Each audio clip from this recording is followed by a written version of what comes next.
Okay. So basically आज जो हमने सेक्शन स्टार्ट करना है वो सुपरपोजिशन का है। ठीक है। आपके पास मतलब चैप्टर का नाम भी स्टेशनरी वेव्स है। और इसमें हमने सुपरपोजिशन का कॉन्सेप्ट डिस्कस करना है। लास्ट टाइम आपने क्वेश्चन में देखा भी होगा सुपरपोजिशन का कॉन्सेप्ट था। ठीक है। तो हम स्टार्ट करेंगे स्टेशनरी वेव्स।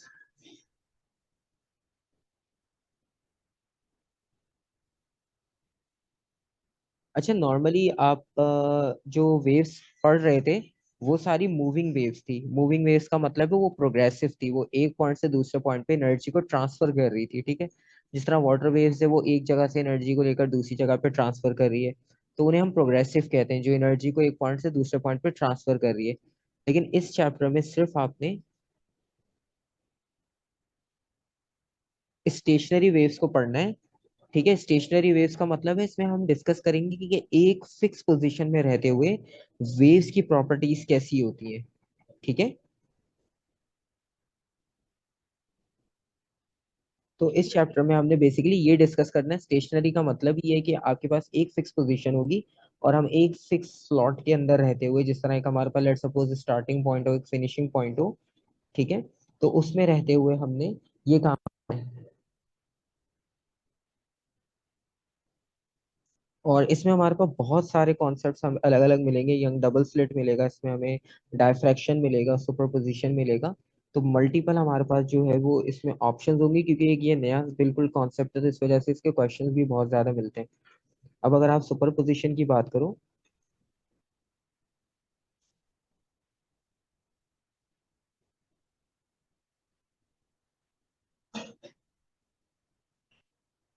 तो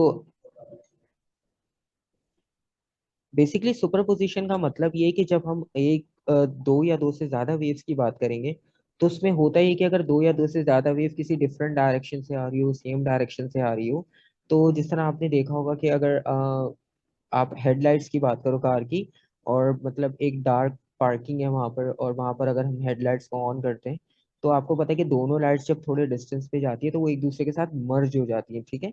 वैसे तो वो दोनों हेडलाइट्स बहुत डिस्टेंस पे हैं, लेकिन जैसे जैसे वो डिस्टेंस कवर करेगी तो उनका कुछ पार्ट एक दूसरे के साथ मर्ज होना शुरू हो जाएगा, ऐड होना शुरू हो जाएगा। ठीक है।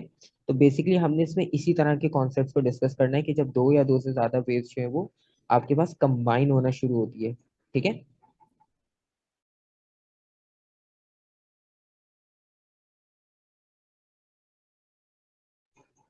तो बेसिकली हमने सुपरपोजिशन में ये डिस्कस करना है। अब सबसे पहली बात वही डेफिनेशन लिखनी है हमें एक दो मार्क के लिए, तो डेफिनेशन सबसे पहले इंपॉर्टेंट है, तो हम इसकी डेफिनेशन इस तरह से लिखेंगे।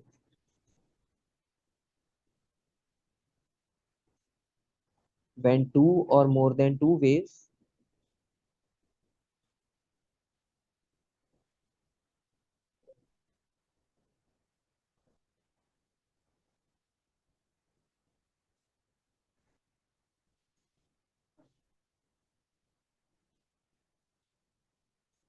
with the same frequency,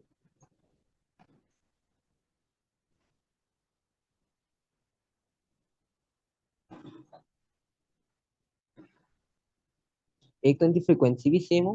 ठीक है।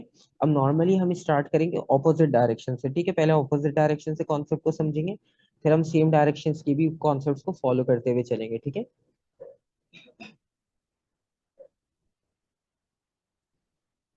क्योंकि ऑपोजिट से समझना थोड़ा सा आपके लिए इजी हो जाएगा, फिर आप सेम वाले को भी अंडरस्टैंड कर सकते हो।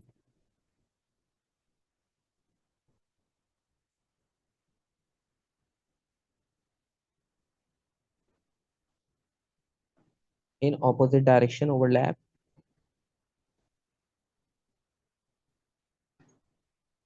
The resultant displacement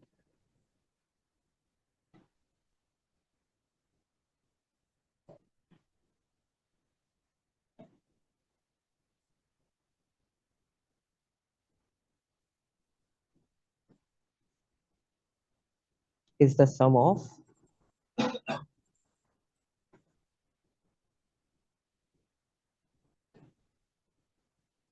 individual displacement of each wave और displacement of each wave, right. अच्छा, डेफिनेशन से क्या चीज समझ आ रही है अब तक?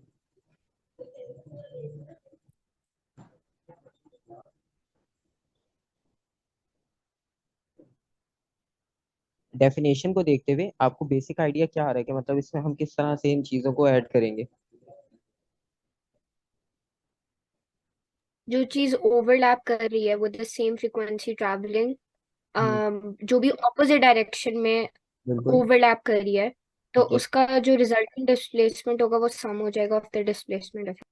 अब यहाँ तक समझ आ गया आपको? अब देखो डिस्प्लेसमेंट का मतलब पता है क्या है? अब देखो फ्रीक्वेंसी सेम है, इसका मतलब है अभी हम नंबर ऑफ वेव्स की बात नहीं कर रहे, अभी हम पहले बेसिक सीख ले, फिर हम बाकी चीजों पे भी बात कर सकते हैं। तो अब हमने यहाँ पर क्या करना है कि हमने इसमें फ्रीक्वेंसी को सेम रखा। लेट सपोज हम दो वेव्स की डायग्राम कंसिडर करते हैं, और उन दो वेव्स को हम लेकर चलते हैं आगे, और देखते हैं कि किस तरह से आपके पास वो चीज काम करती है।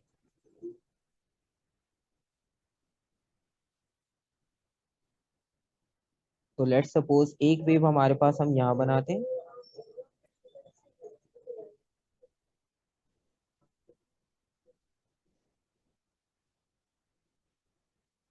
लेट सपोज एक वेव हम यहाँ ड्रॉ करेंगे,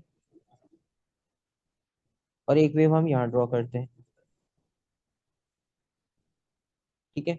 और हमारे पास लेट सपोज दो वेव्स हैं, हम एक वेव को ड्रॉ करते हैं यहाँ से।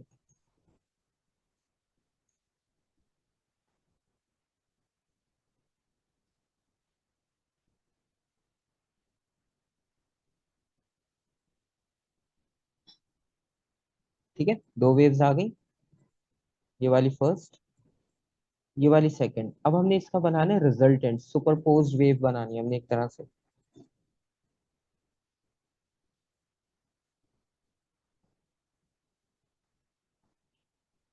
अच्छा, अब दोनों को कंबाइन तो करना है, लेकिन डेफिनेशन के अकॉर्डिंग अगर हमने कंबाइन करना है तो बहुत सिंपल, आप इसको देखो, बहुत सिंपल सा कॉन्सेप्ट है। आप इसका एम्पलीट्यूड चेक करो, और इसका एम्पलीट्यूड चेक करो। ठीक है, लेट सपोज अगर हम इसका एम्पलीट्यूड लेते हैं ए, ठीक है, इसका एम्पलीट्यूड ए, और यहाँ पर भी एम्पलीट्यूड है। ठीक है, अभी हम नंबर्स की बात नहीं कर रहे, अभी हम सिर्फ जर्नल जर्नल कॉन्सेप्ट डिस्कस कर रहे हैं। आप ए की जगह कुछ भी लिख दो रेफरेंस के लिए ना, आप एक्स नॉट लिख दो। ठीक है, लेकिन लेट सपोज एम्पलीट्यूड लिया तो एम्पलीट्यूड के लिए ए लिख दिया, ताकि आपको इजी रहे समझना कि हम इसमें एम्पलीट्यूड की बात कर रहे थे। तो अब दोनों का एम्पलीट्यूड अगर कंबाइन हो जाएगा, तो कंबाइन होने के बाद कैसा बनेगा?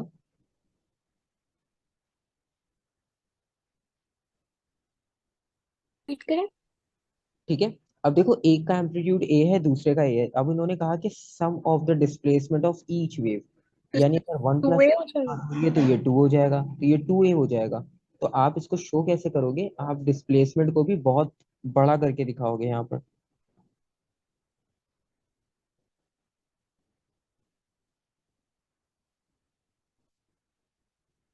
ठीक है, ये हो गया टू ए। तो ये आपके पास जो है रिप्रेजेंटेशन है टू ए की।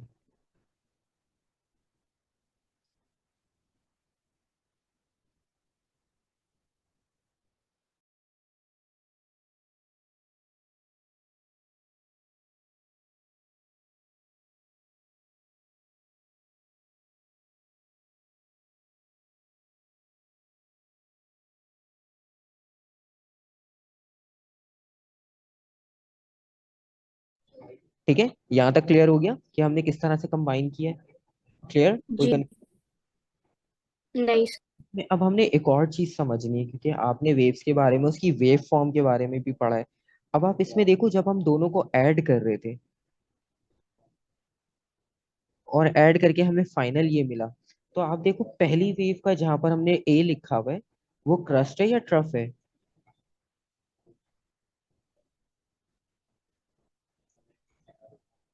सर आप वापस पूछें। इसमें जो हमने जहाँ ए लिखा है, ये वाला पार्ट, ये क्रस्ट है या ट्रफ?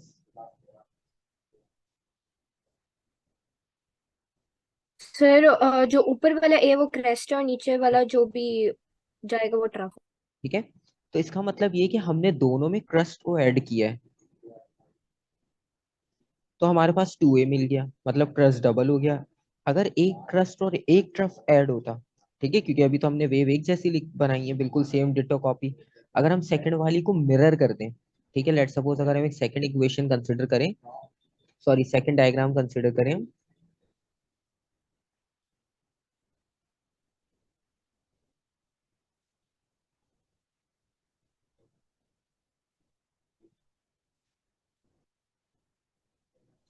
यहाँ पर हम फिर से दो वेव कंसिडर करते हैं, लेकिन दोनों की फॉर्मेशन इस बार डिफरेंट लेते हैं। एक की फॉर्मेशन लेते हैं क्रस्ट रफ, और एक की लेते हैं ट्रफ क्रस्ट।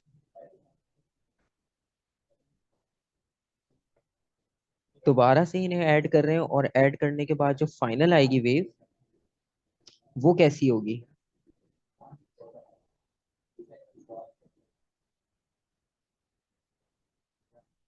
अब बताओ फाइनल वेव कैसी होगी, क्योंकि आपको देखो सुपरपोजिशन का तो कॉन्सेप्ट समझ आ गया, लेकिन अब आपने ये भी देखना है कि जब आपके पास वेव सेम फेज में हो या डिफरेंट फेज में हो, तो आपके पास फाइनल आंसर कैसा आएगा।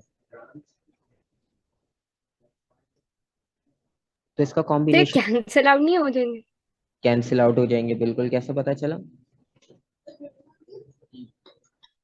क्योंकि सर अगर आप उनको ओवरलैप भी कर रहे हो तो बिल्कुल वो तो नहीं बन रहा कुछ भी, लाइक बिल्कुल। सम ही नहीं बन रहा। हाँ बिल्कुल, और अगर आप इसको एक्सिस पे ले जाओ तो लेट्स सपोज ऊपर वाला पॉजिटिव है, नीचे वाला नेगेटिव है, तो प्लस माइनस जीरो हो जाएगा। ठीक है, तो इसका मतलब है आपको जो फाइनल वेव मिल रही है, बेसिकली वो फाइनल वेव मिल ही इस जीरो एक्सिस पे रही है, क्योंकि आपका जो एम्पलीट्यूड था वो जीरो हो गया। ठीक है, क्लियर हो गया यहाँ तक? ठीक है, अब यहाँ तक आपके जी। पास कॉन्सेप्ट क्लियर हो गया कि हमने इसमें ये भी देखना है कि कहाँ पर सेम आपके पास कंबाइन हो रहा है पार्ट, और कहाँ पे आपके पास डिफरेंट पार्ट कंबाइन हो रहा है। ठीक है, और दूसरी बात ये कि अगर हम इसको कंसिडर करते हैं डेफिनेशन फॉर्म में, तो इसके लिए टर्म्स क्या यूज होंगी। और अगर हम यहाँ पे थोड़ी सी टर्म्स लिख भी ले, जैसे हमने फर्स्ट वाली लिखी, तो हम उसके लिए लिख सकते हैं कि इनका फेस सेम था। फेस का मतलब ये फेस एंगल हम आगे भी डिटेल में पढ़ेंगे, लेकिन इन फेस सिंपल आप इसको ऐसे कंसिडर कर सकते हैं कि जो इनकी ओरिएंटेशन थी, इनका एंगल था विद रिस्पेक्ट टू जीरो, वो सेम था। ठीक है, और जब दूसरी वेव की बात करेंगे तो हम उसको कहेंगे कि ये आपके पास एंटी फेस था, बिल्कुल एक दूसरे के ऑपोजिट था। ठीक है,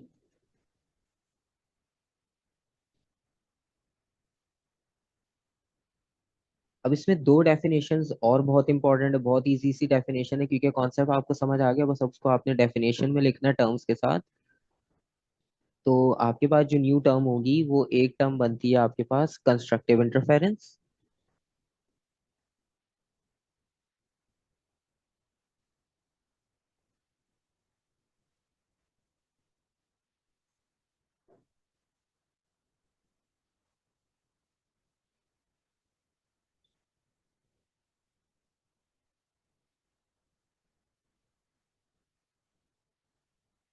ठीक है, कंस्ट्रक्टिव इंटरफेरेंस का मतलब ये है कि अब आपको इतना तो आइडिया होगा कि जो इन फेज थी वो कंस्ट्रक्टिव बनाएगी। कंस्ट्रक्टिव का मतलब है कि आपने कुछ कंस्ट्रक्ट करना है, कुछ बिल्ड करना है, कुछ ऐड करना है।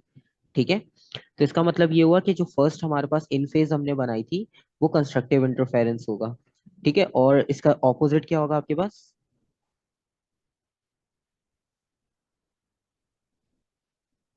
Destructive interference.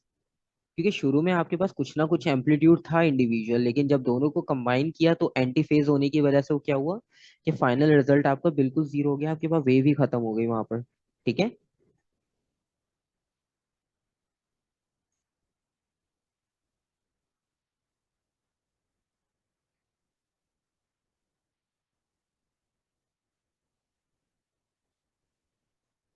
तो कंस्ट्रक्टिव की डेफिनेशन कैसे लिख सकते हो, कोई आइडिया?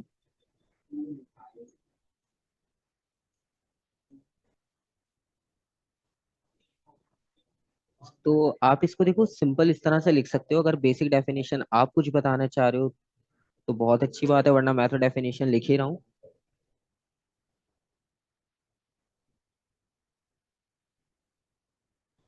तो देखो आपने सिंपल इसमें क्या पढ़ा अभी, कि अगर क्रस्ट को क्रस्ट से कंबाइन करेंगे तो आपके पास जो है वो क्रस्ट डबल हो जाएगा, कंस्ट्रक्टिव इंटरफेरेंस। और अगर क्रस्ट को ट्रफ से हम ऐड कर रहे हैं, या ट्रफ को क्रस्ट से ऐड कर रहे हैं, तो आपके पास फाइनल वेव जीरो हो जाएगी, डिस्ट्रक्टिव इंटरफेरेंस। ठीक है, यहाँ तक क्लियर हो गया कॉन्सेप्ट? ठीक है सर। ठीक है, इसी चीज को बस जी। आपने डेफिनेशन में लिखना है। तो एक्टिव में हम ये लिखेंगे, when crust of one wave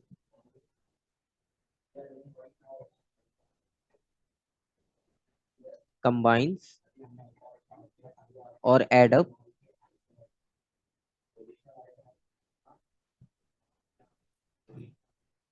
with the crust of another wave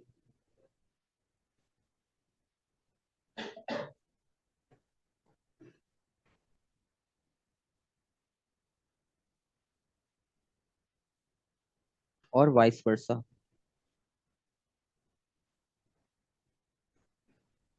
ठीक है, तो जब आपके पास एक क्रस्ट दूसरी वेव की क्रस्ट से कंबाइन होगा तो कंस्ट्रक्टिव इंटरफेरेंस, वाइस वर्सा का मतलब है कि एक ट्रफ अगर दूसरी वेव के ट्रफ से कंबाइन हो रहा है तो तब भी कंस्ट्रक्टिव इंटरफेरेंस। ठीक है। अच्छा, कुछ जगह पर हम इस टर्म को, क्रस्ट और ट्रफ को, हम पीक भी लिखते हैं। क्रस्ट की जगह पर हम पीक लिखते हैं और जो ट्रफ है उसको ट्रफ ही लिख रहे होते हैं। ठीक है, तो पीक लिखा हुआ और क्रस्ट लिखा हुआ एक ही बात है, उसमें कंफ्यूज नहीं होना। ठीक है। और डिस्ट्रक्टिव के लिए आप इसकी ठीक है। ऑपोजिट डेफिनेशन लिख लोगे बस।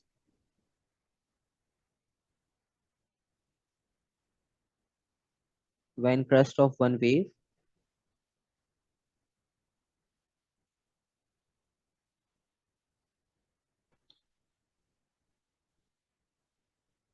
combines with the trough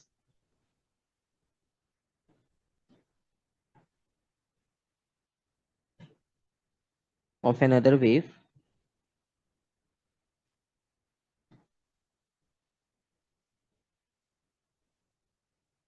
and vice versa। ठीक है, क्योंकि अभी तो हम बेसिकली कॉन्सेप्ट समझ रहे हैं यहाँ पर। अगर हम डेफिनेशन को दोबारा दोनों चीज़ों के लिए लिखेंगे तो वो एक तरह से रिपीटेड कॉन्सेप्ट ही है। तो जब आपके पास डेफिनेशन लिखने को आएगी तो आपको पता, आप किसी एक रेफरेंस से भी लिखोगे तो कॉन्सेप्ट समझ आ जाएगा। तो ज़्यादा कॉपी पेस्ट करके उसमें हम ज़्यादा टाइम नहीं लगाएंगे। ठीक है। अब आपको पता चल गया कंस्ट्रक्टिव वाला जो है वो इन फेज था और दूसरा वाला एंटी फेज है। ओके। जी सर। और एक चीज अगर आपने और लिखनी हो तो एक चीज आप इसमें और लिख सकते हो, वो ये लिख सकते हैं कि इसमें आपके पास मैक्सिमम एम्पलीट्यूड मिलेगा, जैसे हमने डायग्राम में देखा। और दूसरे वाले में आपको क्या मिलेगा? Minimum amplitude.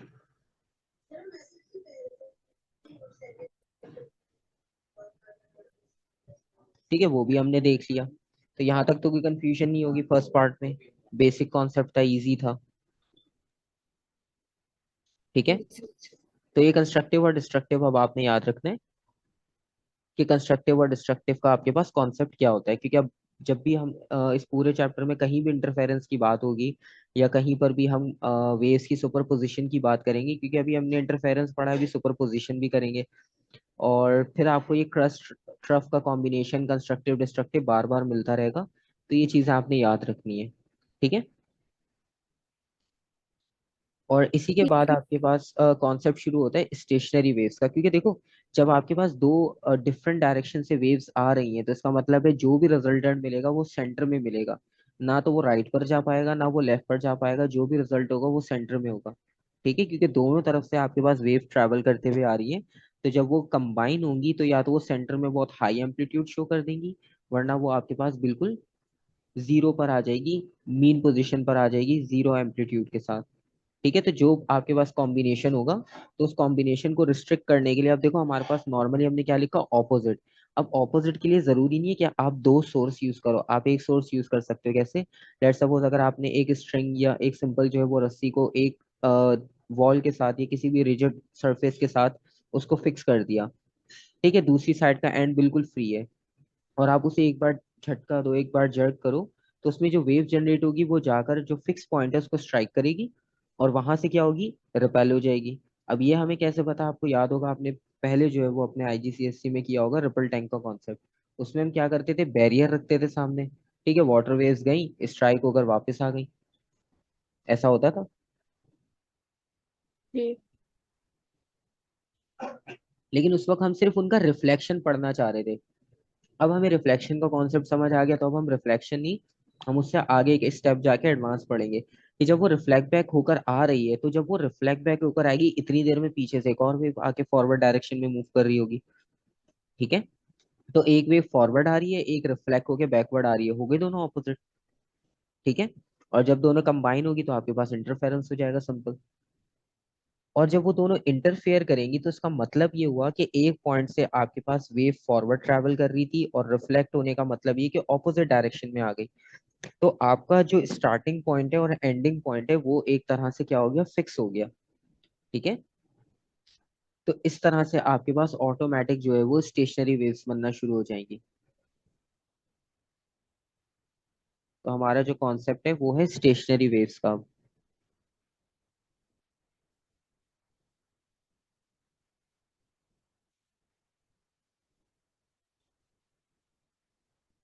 अच्छा, स्टेशनरी वेव के लिए एक और टर्म भी यूज की जा सकती है, कहीं पर स्टेशनरी लिखा हुआ मिलेगा, कहीं पर स्टैंडिंग लिखा हुआ मिलेगा।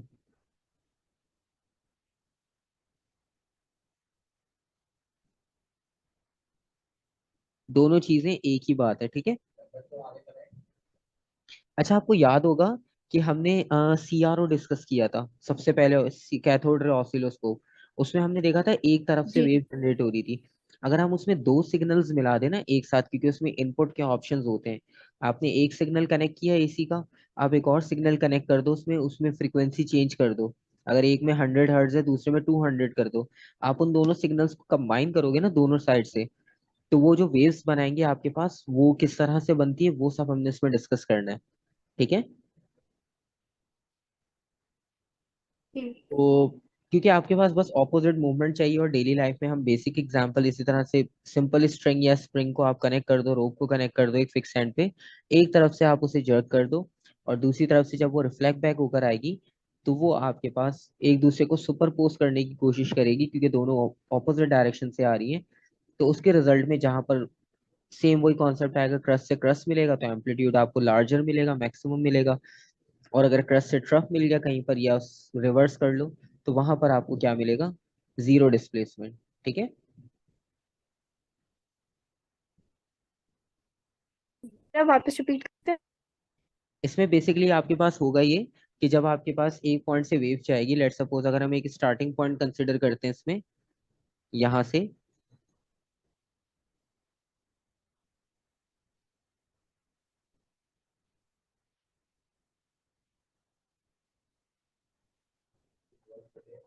ये हमारा स्टार्टिंग पॉइंट है, और राइट पे समझ लो हमारे पास एक वॉल है। तो इस वॉल के साथ हमने एक स्ट्रिंग कनेक्ट किया हुआ, सिंपल स्ट्रेट।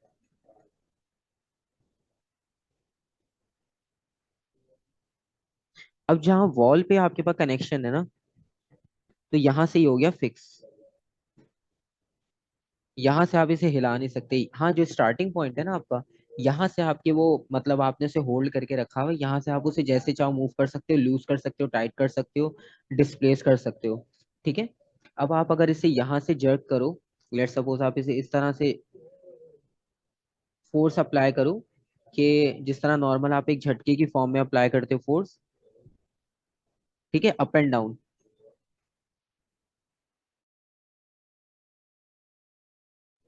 ठीक है। तो जब आप उसे जर्क करोगे तो होगा क्या, आपके पास जो है वो वेव बन जाएगी। ठीक है। और वेव आपके पास इस तरह से ट्रेवल करेगी।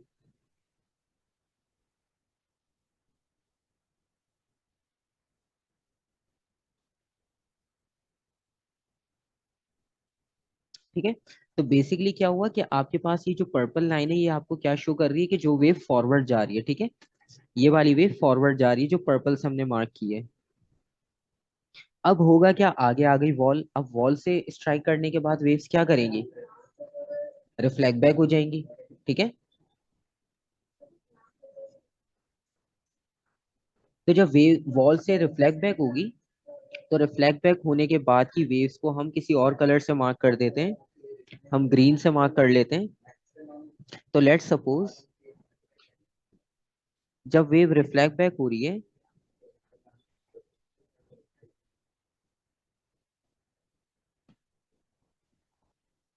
तो आपको इस तरह से मिल रही है। ठीक है। समझ आ गया कॉन्सेप्ट। जी। तो ग्रीन वाली जो है वो रिफ्लेक्शन वाली है,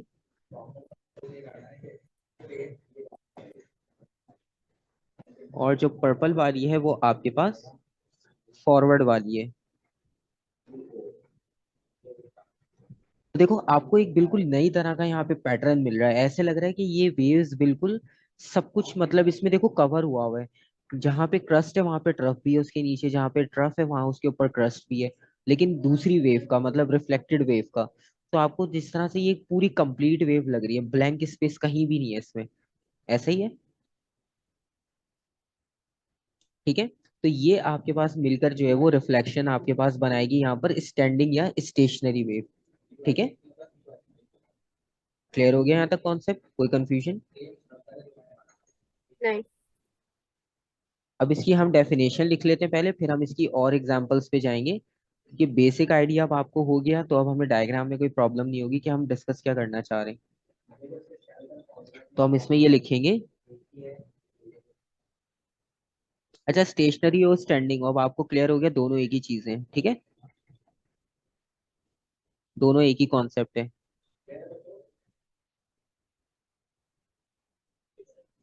अच्छा, सेम लिंक्स।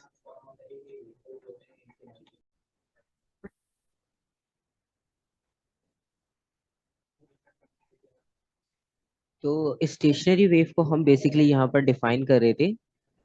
तो स्टेशनरी वेव की हमारे पास डेफिनेशन इस तरह से होगी कि स्टेशनरी वेव्स और स्टैंडिंग वेव्स आपके पास तब प्रोड्यूस होगी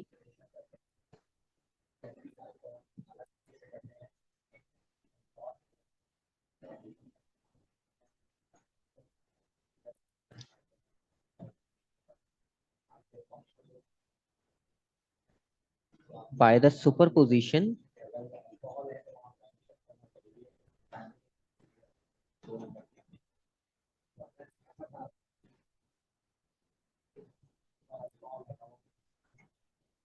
ऑफ टू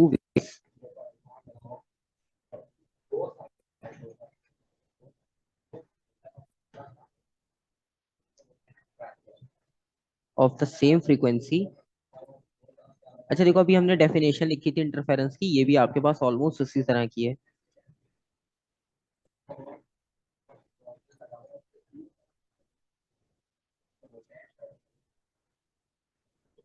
अच्छा, इसमें अब हम एम्पलीट्यूड की बात नहीं कर रहे, ठीक है, अब इसमें हम क्या करेंगे, सेम फ्रीक्वेंसी एंड एम्पलीट्यूड।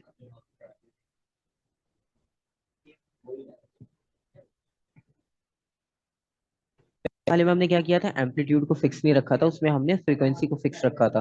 लेकिन इसमें अब हम एम्पलीट्यूड को भी फिक्स रख रहे हैं, फ्रीक्वेंसी को भी फिक्स रख रहे हैं, क्योंकि हमारा इस बार पर्पस कुछ और है। ठीक है, हम स्टैंडिंग वेव्स को स्टडी करना चाह रहे हैं। उसमें हमने क्या देखा था, सिर्फ कॉम्बिनेशन, कॉम्बिनेशन हमें समझ आ गया। इसमें अब हम डिफरेंट कॉन्सेप्ट को डिस्कस करना चाह रहे हैं। ठीक है, जी सर। और इसमें भी डायरेक्शन क्या होगी, ऑपोजिट, क्योंकि आपको पता है रिफ्लेक्ट होके जा रही है, ऑपोजिट डायरेक्शन है।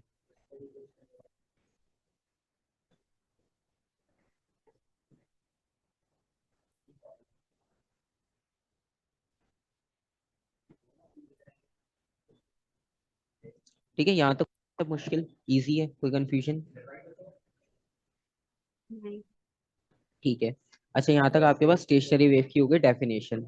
अच्छा, एग्जाम्पल आपको समझ आ गई। अच्छा, आपने गिटार देखा होगा, गिटार के स्ट्रिंग में भी क्या होता है, गिटार का स्ट्रिंग आपके पास दोनों एंड से फिक्स है, ठीक है, उसमें आपको एक एंड से होल्ड करने की जरूरत नहीं है, ना प्लग करने की जरूरत है।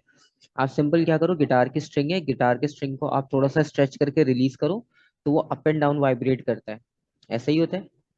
ठीक है, जी। अब वेव्स तो वो भी बना रहा है, लेकिन उसमें मसला क्या है कि वो एनर्जी को एक पॉइंट से दूसरे पॉइंट तक ट्रेवल नहीं करवा पा रहा।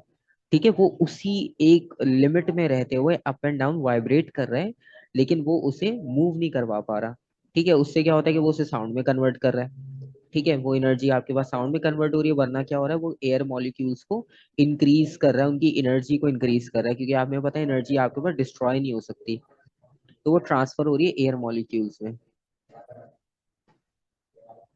ठीक है, यहाँ तक कोई कंफ्यूजन? नहीं। ठीक है, तो हमारे पास एग्जांपल आ गई स्ट्रिंग की, वायलिन की, गिटार की, और सिंपल हमारे पास कोई भी स्ट्रिंग को हम ले लें। और मैं इसमें ना आपको हमारी जो मतलब यूनिवर्सिटी में मैं जहाँ प्रैक्टिकल्स करवाता हूँ, तो मैं कल आपको जो है वो इसकी एक शॉर्ट वीडियो भी भेजूंगा, कि इसके लिए हमारे पास एक एक्सपेरिमेंट होता है विब्रोग्राफ का। तो इसमें हम प्रैक्टिकली ये वेव्स जनरेट भी करते हैं, और इसमें लूप्स भी बनते हैं। हम इसमें लूप्स भी पढ़ेंगे कि एक लूप, दो लूप, तीन लूप्स में हम कैसे वेवलेंथ फाइंड आउट करते हैं, ठीक है, तो ये कॉन्सेप्ट भी हमने पढ़ना है। तो मैं आपको पैरेटस की वीडियो सेंड करूंगा, उसमें आप देखना कि लूप्स कैसे जनरेट होते हैं। ठीक है, अभी देखो हमने जिस तरह से हमने यहाँ पर वेव्स बनाई, ठीक है, यहाँ पर देखो पर्पल लाइन आगे जा रही थी, ये फॉरवर्ड वेव थी, और ग्रीन वाली जो है वो रिफ्लेक्ट होकर वापस आ रही थी। अच्छा, इसमें आप एक चीज ऑब्जर्व करोगे कि कुछ पॉइंट ऐसे हैं जहां पर आपको कोई नजर ही नहीं आ रही। जैसे कि ये पॉइंट हो गया, ये पॉइंट हो गया, पॉइंट हो गया। ठीक है, आप देख रहे हो कि इन पॉइंट पे कोई मूवमेंट नजर ही नहीं आ रही, ये बिल्कुल जीरो पर है। ऐसा ही है। ठीक है, तो ये वाले जो पॉइंट्स होते हैं ना जहां पर आपकी मूवमेंट बिल्कुल ही जीरो हो जाए, इन पॉइंट्स को हम क्या कहते हैं?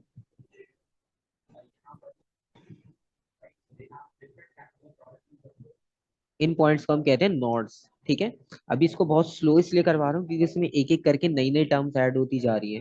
ठीक है, बहुत तेज जाएंगे ना तो टर्म्स मिक्सअप होंगी। ठीक है, यहाँ तक क्लियर हो गया? और आप देखो जी। कुछ जगह पर आपको मैक्सिमम डिस्प्लेसमेंट मिल रही है, ऊपर की डायरेक्शन में भी, नीचे की भी डायरेक्शन में भी। जैसे लेट सपोज हम ये वाला पार्ट कंसिडर कर लें, तो इसमें देखो मैक्सिमम एम्पलीट्यूड मिल रहा है, तो ये वाला पॉइंट क्या हो जाएगा?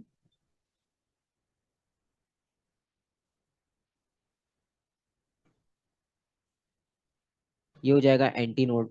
ठीक है, एंटी का सॉरी नॉट का ऑपोजिट, क्योंकि नॉट में आपके पास डिस्प्लेसमेंट जीरो है, यहाँ पे डिस्प्लेसमेंट मैक्सिमम है। ठीक है, यहाँ तक क्लियर हो गया?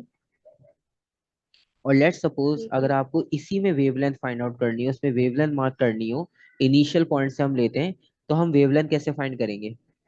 अच्छा, फर्स्ट पॉइंट से लेकर लास्ट पॉइंट तक तो आपको क्या मिलेगी? टोटल स्ट्रिंग की लेंथ, यहां से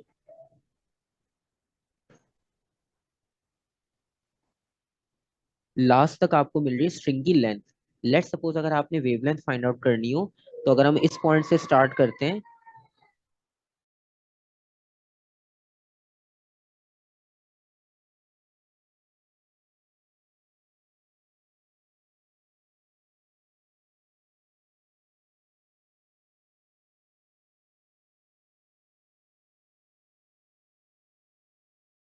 इसको हम थोड़ा बैकवर्ड से स्टार्ट कर लेते हैं ताकि डायग्राम मिक्सअप ना हो। एक हमने पॉइंट ये ले लिया, ठीक है, आप सिर्फ पर्पल को फोकस करो, देखो अगर हमें एक क्रस्ट और एक ट्रफ मिल जाए तो हमारी एक वेव कंप्लीट हो जाती है। ठीक जी। है, तो इसका मतलब ये है कि अगर हम सिर्फ पर्पल लाइन को अभी फोकस करें और जो हम व्हाइट लाइन मार्क की है, ये अगर हमारा स्टार्टिंग पॉइंट हो, और इसको हम अपना एंडिंग पॉइंट कंसिडर कर रहे हैं, ठीक है, तो ये आपके पास क्या होगा? ये वेवलेंथ हो जाएगा। ठीक है, अब आप चाहे ग्रीन लाइन को कंसिडर करो चाहे पर्पल लाइन को कंसिडर करो, दोनों आपको वेवलेंथ ही बता रहे हैं। ठीक है, तो बेसिकली हुआ क्या, इसमें एक वेव नहीं है, दो वेव्स कंबाइन होके मिल रही है हमें। तो बेसिकली हम जो वेवलेंथ फाइंड कर रहे हैं वो किसका फाइंड कर रहे हैं? स्टेशनरी या स्टैंडिंग वेव का। ठीक है, क्लियर हो गया? ठीक। ठीक है, यहाँ तक कोई कंफ्यूजन? नहीं। ठीक है, यहाँ तक कोई कंफ्यूजन नहीं है। अब हम इसकी नोड और एंटी नोड को भी डिफाइन कर लेते हैं क्योंकि इसकी भी डेफिनेशन आती है। तो हम इसमें नोड्स और एंटी नोड्स को भी डिफाइन करते हैं।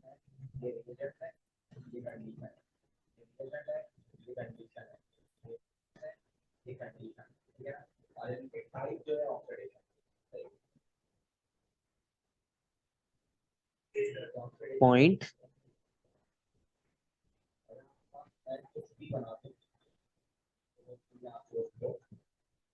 where there is no vibration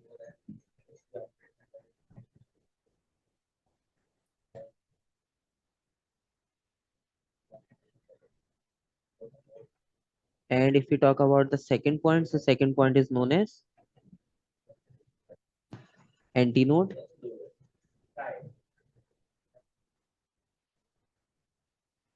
So antinode में हमारे पास इसका ऑपोजिट हो जाएगा।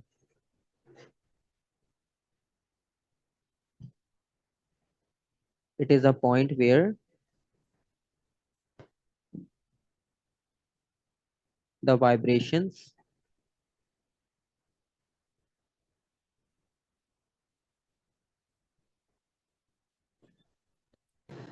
are at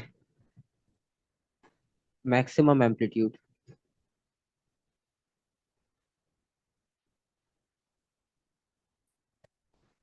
ठीक है, क्लियर हो गया यहाँ तक? कोई कंफ्यूजन?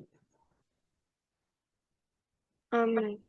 अच्छा, इसमें एक चीज आपने और देखी होगी कि जहां पर नोड मिला आपको, क्या उस पॉइंट पे कहीं पर एंटी नोड था?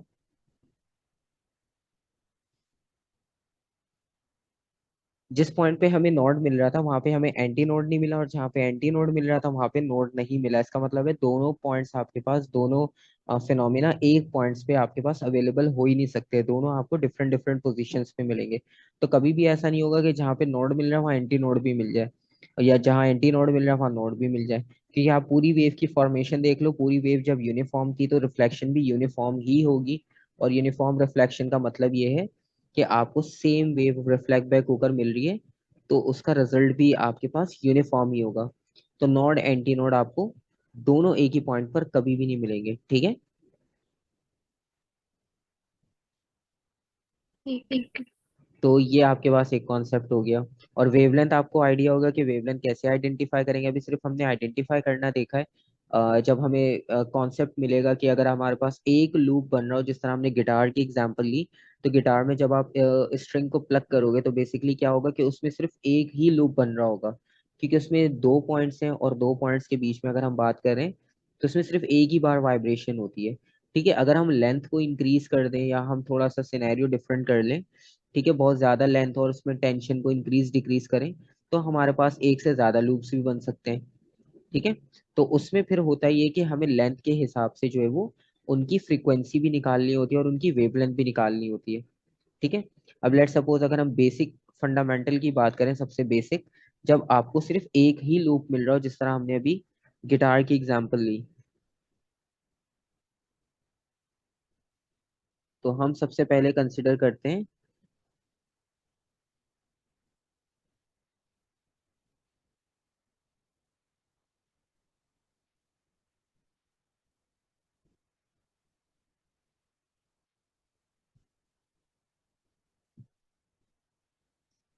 अच्छा, जो फर्स्ट लूप होता है ना, सिंगल लूप की जब हम बात करें तो उसको आप बेसिकली फंडामेंटल भी कह सकते हो। सर आपकी आवाज कट रही है। एक मिनट।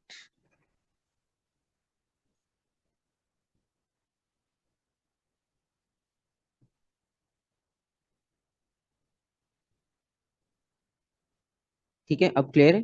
तो बेसिकली जब हम फंडामेंटल हार्मोनिक की बात करें, तो फंडामेंटल हार्मोनिक का मतलब है कि हम सिंगल एक नोट की बात करेंगे, क्योंकि फंडामेंटल है, फंडामेंटल नॉर्मली या हम बेसिक उसको कहते हैं कि जब हम सिंगल की बात कर रहे हो फिर हम उससे ड्राइव करके चीजें आगे लेकर जाते हैं। ठीक है, तो हम इसको फंडामेंटल सर हार। आपकी आवाज उस वक्त कट रही थी। अच्छा, एक मिनट।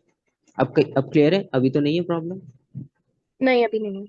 ठीक है, तो बेसिकली जब हम सिंगल लूप की बात करेंगे ना, जिस तरह हमने अभी स्ट्रिंग की एग्जांपल ली कि जब गिटार के स्ट्रिंग को आप प्लग करोगे तो उसमें बेसिकली एक लूप बन रहा होगा, मतलब एक ही आपको वाइब्रेशन नजर आ रही होगी सिंगल लूप में। तो जब हम एक सिंगल लूप से स्टार्ट कर रहे हैं तो हमें पहले एक लूप के बारे में इंफॉर्मेशन होगी, तो फिर हम उसको दो तीन और 10 15 तक भी इजीली सॉल्व कर सकते हैं। तो एक लूप की जब हम बात करेंगे तो बेसिकली हम उसे कहेंगे फंडामेंटल हार्मोनिक। ठीक है, फंडामेंटल मॉड भी कह सकते हैं, फंडामेंटल हार्मोनिक भी कह सकते हैं, और उसे एक और नाम दे सकते हैं जो कि बहुत सिंपल रहेगा, फर्स्ट हार्मोनिक। ठीक है, लेकिन टर्म सारी पता होनी चाहिए क्योंकि वो आपको कोई भी टर्म लिख कर दे सकता है।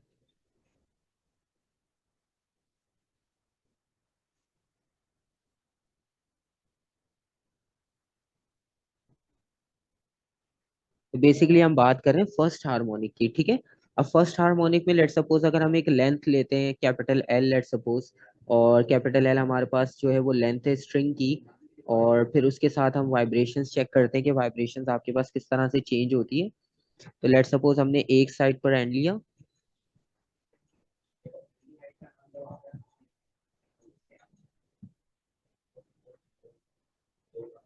ठीक है, अब आपके पास गिटार की एग्जांपल थी, तो गिटार की एग्जांपल में आपको पता है कि हमने दोनों एंड्स पे उसको फिक्स किया हुआ होता है। ठीक है, एक साइड से हम लूज टाइट कर सकते हैं और एक साइड से जो है वो आपके पास फिक्स ही होता है। ठीक है, और जब हम उसे प्लग करेंगे तो वो इस तरह से वाइब्रेट करेगा। तो हम इसका एक साइड फिक्स कर रहे हैं यहाँ पर, और दूसरा एंड आपके पास यहाँ राइट हैंड साइड पर होगा।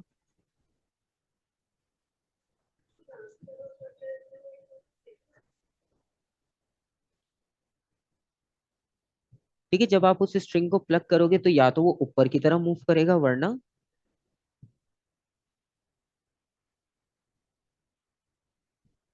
वो नीचे की तरफ वाइब्रेट कर रहा होगा, किसी एक डायरेक्शन में पॉसिबल होगा। ऐसा ही है। जी। और सेंटर में आपके पास रेफरेंस लाइन आ जाएगी।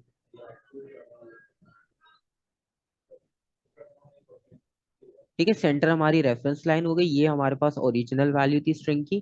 तो या तो ये यहाँ से ऊपर की तरफ वाइब्रेट कर सकता है, या तो यहाँ से ये नीचे की तरफ वाइब्रेट कर सकता है। ठीक है,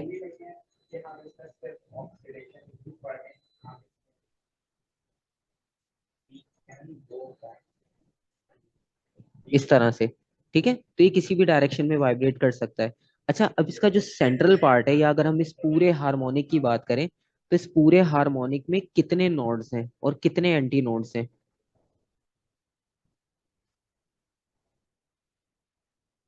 अगर नोड्स की काउंटिंग करनी हो और एंटी नोड्स की काउंटिंग करनी हो तो इसमें कितने नोड्स मिलेंगे आपको? दो। दो आपके पास नोड्स हैं, एक ये रहा। ठीक है, तो पर्पल कलर से जो मार्क कर रहे हैं वो हमारे पास है नोड्स। और जो येलो से ऑलरेडी सेंटर में मार्क किया हुआ है वो क्या चीज है? एंटी। Anti nodes. ठीक है, अब सारी चीजें एक एक करके आपके पास ऑटोमेटिक कनेक्ट होना शुरू हो जाएंगी। अब सबसे मेन पार्ट, कि लेट्स सपोज अगर इस स्ट्रिंग की लेंथ हम लेते हैं कैपिटल एल।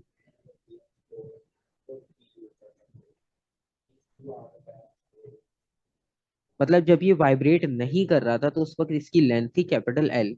ठीक है, और आपने फाइंड आउट करनी है इसकी वेव लेंथ। तो अब आपके पास क्वेश्चन ये है कि इसमें से आपने वेव लेंथ को एक्सट्रैक्ट करना है। तो वेव लेंथ क्या होनी चाहिए?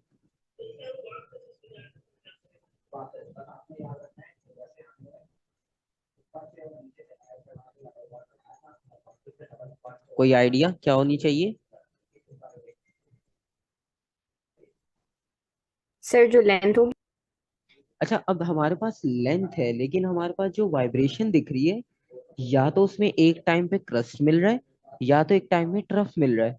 तो इसका मतलब ये हुआ कि आपको वेव कितनी मिल रही है? हाफ, फुल, 1.5, 2, 2.5, कितनी वेव मिल रही है टोटल, अगर हम इस तरह से काउंट करें? तो क्रेस्ट अलग और ट्रफ अलग।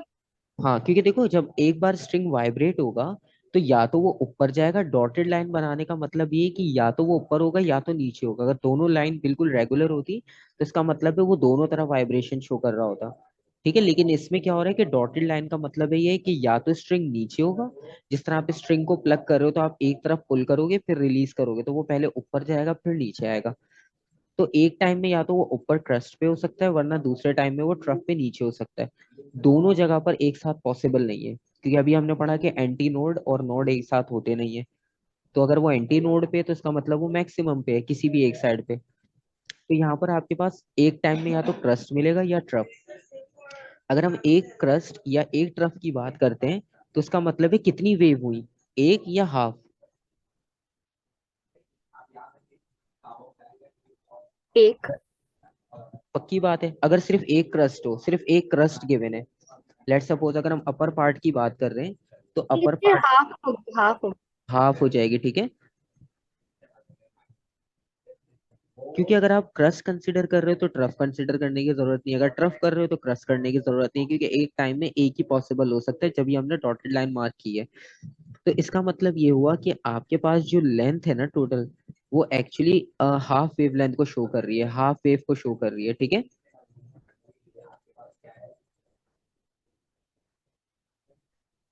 तो अगर हमें पूरी वेवलेंथ करनी है तो हमें इतनी ही लेंथ और ऐड करनी है। अगर हम इतनी लेंथ और ऐड कर देंगे तो क्रस्ट रफ कंप्लीट हो जाएगा।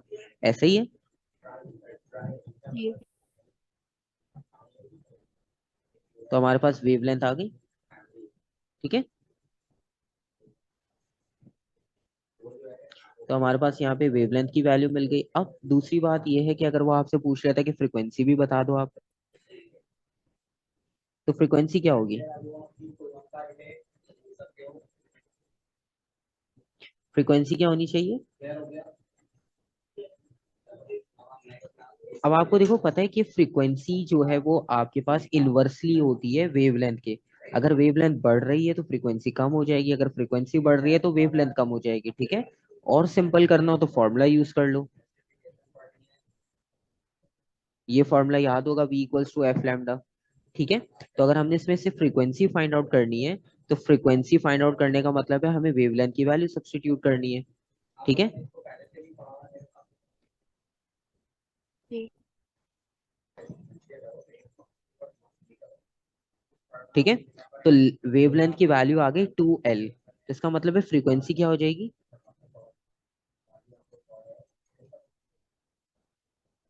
v/2l।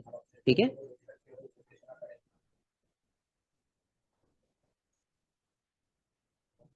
क्लियर हो गया? आपके पास देखो फ्रीक्वेंसी की भी वैल्यू आ गई और वेवलेंथ की भी वैल्यू आ गई। क्लियर हो गया कॉन्सेप्ट? जी। अच्छा, लेट सपोज अगर हम इसको डबल कर दें, ठीक है, अगर हमारे पास लेट सपोज दो लूप्स आ जाएं, ठीक है, तो दो लूप्स किस तरह से होंगे, आइडिया कर सकते हो? सर नहीं समझ में आई। अब क्वेश्चन नहीं समझ में आया। दो लूप्स मतलब अच्छा, दो लाइक लूप्स दो का स्ट्रिंग मतलब ये, को आप प्लग कर। नहीं, एक ही स्ट्रिंग है, लेकिन अगर हम इसकी लेंथ थोड़ी बढ़ा दें, या इसमें हम दो क्रस्ट या दो ट्रफले हैं, ठीक है, इस जी तरह, जी। तो आपके पास लेट सपोज अगर हम सेकंड डायग्राम कंसिडर करते हैं,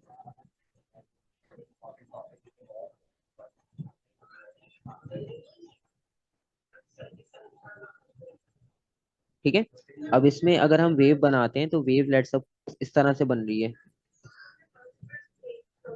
हमने यहाँ से स्टार्ट किया,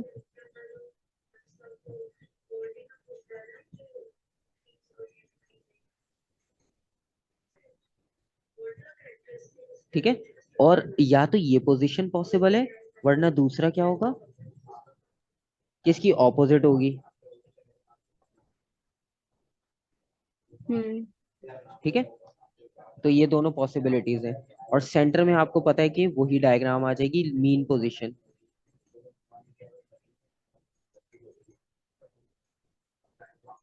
ठीक है, अब इसमें आपको ये चीज पता चल रही है, अगर आप इसकी पोजीशन देखो, इसमें आपने नॉड और एंटी नॉड फाइंड करना है, तो इसमें नॉड और एंटी नॉड कितने होंगे? 3 नॉड होंगे और 2 एंटी नॉड। ठीक है, तो इसमें तीन नॉड्स हो जाएंगे, 1, 2, 3। तो ब्लू वाली जो मार्किंग है हमारे पास, वो नॉड्स हो गई, और एंटी नोड्स कितने इस बार? 2। 2।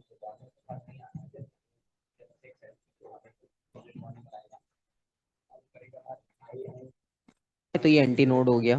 तो इसकी मतलब ये हुआ कि हमारे पास या तो हमें नोड्स मिल रहे होंगे, नोड्स हमारे पास, यहाँ पे हम नंबर लिख लेते हैं, वैसे तो आपको पता चल गया लेकिन फिर भी याद रहे, थे। अब आते हैं हम अपने मेन वही रेफरेंस पे कि लेंथ हमारे पास वही सेम थी, कैपिटल एल।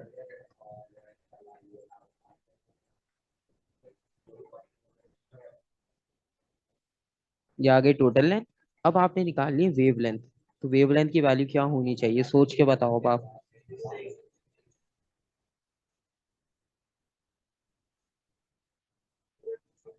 अगर इसकी वेवलेंथ निकाली तो फिर आगे जितने भी लूप्स आपको दिए जाए आप इजीली फाइंड कर लोगे। कितनी वेवलेंथ अब आपको नजर आ रही है? कंप्लीट है, हाफ है, 2.5 है, 3.5 है, कितनी है? सर ऊपर और नीचे को दोनों को कंसीडर करेंगे ना? या तो आप रेगुलर लाइन कंसिडर करो, या डॉटेड लाइन। एक टाइम पे एक कंसिडर करना है, दोनों को एट अ टाइम कंसिडर नहीं कर सकते। ठीक है, बस ये रूल याद रखना है इसमें, सिंपल।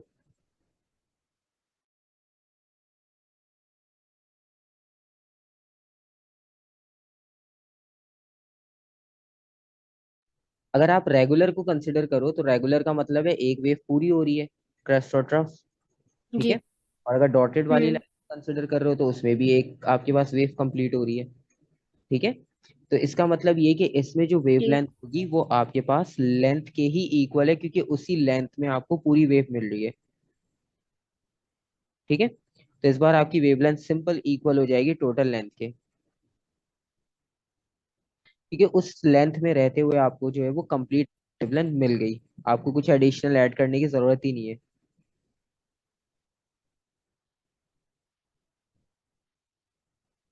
और उसी के साथ अगर फ्रीक्वेंसी फाइंड आउट करनी हो तो फ्रीक्वेंसी क्या वैल्यू हो जाएगी? अब सेम फॉर्मूला वही, v equals to F lambda से आप रेफरेंस लोगे तो फ्रीक्वेंसी इक्वल होगा, लैम्डा की जगह हम रिप्लेस कर देंगे लेंथ को।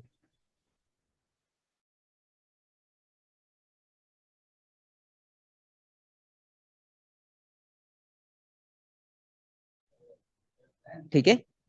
क्लियर हो गया यहाँ तक? ठीक है। कॉन्सेप्ट क्लियर यहाँ तक? ठीक।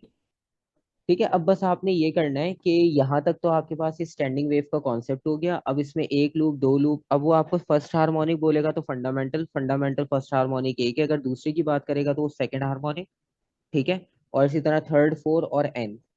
ठीक है। अब आपने बस करना है ये कि तीन लूप और चार लूप्स बनाकर खुद से इसी को डबल कर देना। मतलब आपके पास ये दो तो बन गए ना, अगर इसमें हाफ और ऐड करेंगे तो तीन लूप्स हो जाएंगे, और अगर इसी को कॉपी पेस्ट एक बार और कर देंगे तो आपके पास चार लूप्स हो जाएंगे। ऐसा ही है। ठीक है। मतलब अगर इस वाले पार्ट में हम वो फर्स्ट वाली डायग्राम को ऐड कर लें तो वो आपके पास एक कंप्लीट और एक हाफ हो जाएगी। और अगर इसी डायग्राम को हम एक और बार आगे पेस्ट कर दें तो आपके पास टोटल चार लूप्स बनेंगे, मतलब चार एंटी नोड्स बनेंगे। ठीक है। आपने अब ये करना है कि सर आपकी आवाज कट रही है। यहाँ पे सिग्नल,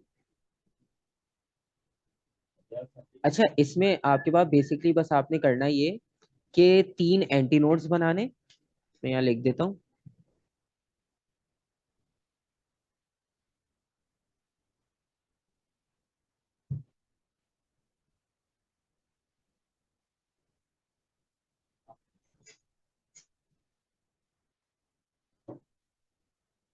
एक आपने तीन एंटी नोड्स, मतलब तीन बार आपको लूप्स बने हुए मिलेंगे, उसमें आपने वेवलेंथ फाइंड करनी है, और एक बार चार एंटी नोड्स के साथ फाइंड करनी है। ठीक है। ठीक। तो ये आप सेम इसी तरह से डायग्राम बना के और लेंथ और नोड्स, एंटी नोड्स मार्क करके जो है वो फिर सेंड करना। फिर नेक्स्ट टाइम जो है वो हम इसको एक और रेफरेंस के साथ डिस्कस करेंगे, जिसमें ये होता है कि एक साइड ओपन होगी, एक साइड क्लोज होगी। ठीक है। इसमें तो दोनों साइड से फिक्स किया हुआ था ना, दोनों ठीक साइड है। क्लोज थी।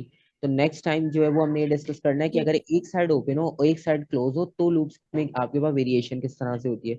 उससे पहले आपने क्या करना है, तीन लूप्स या तीन एंटी नोड्स, वरना चार लूप्स कह लो या चार एंटी नोड्स कह लो, उनकी वेवलेंथ और फ्रीक्वेंसी जो है वो इसी तरह ड्रॉ करके फाइंड आउट करके वो आपने सेंड करनी है। ठीक है। ठीक है सर।